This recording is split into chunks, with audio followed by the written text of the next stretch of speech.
Oggi rifugio Antelao, Pozzale di Cadore.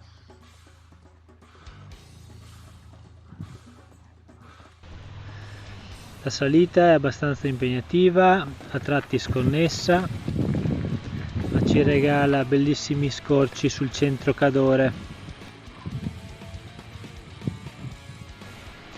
Ultimi metri e già si vede il rifugio.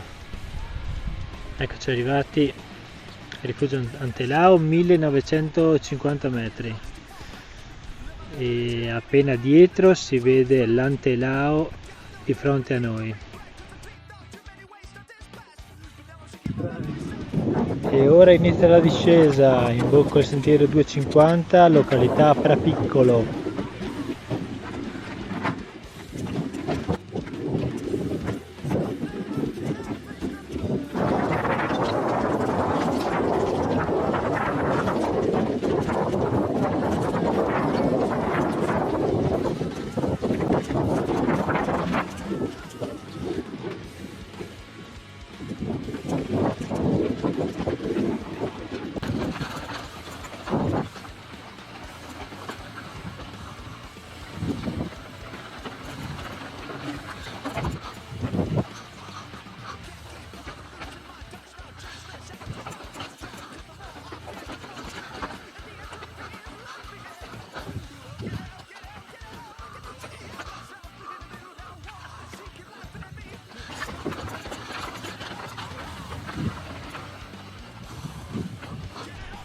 Un breve pit stop con spettacolare vista sulle Marmarole e si riparte.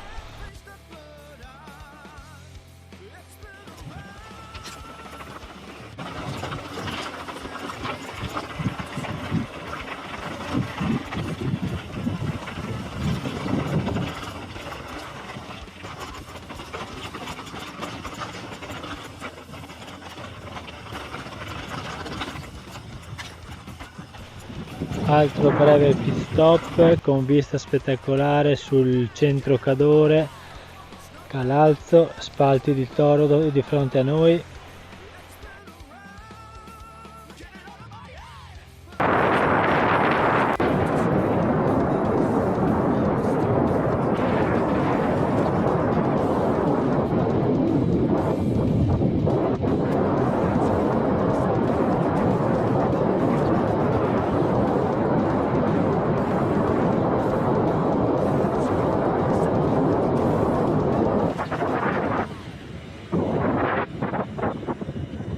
Qui siamo in piazza Pozzale di Cadore.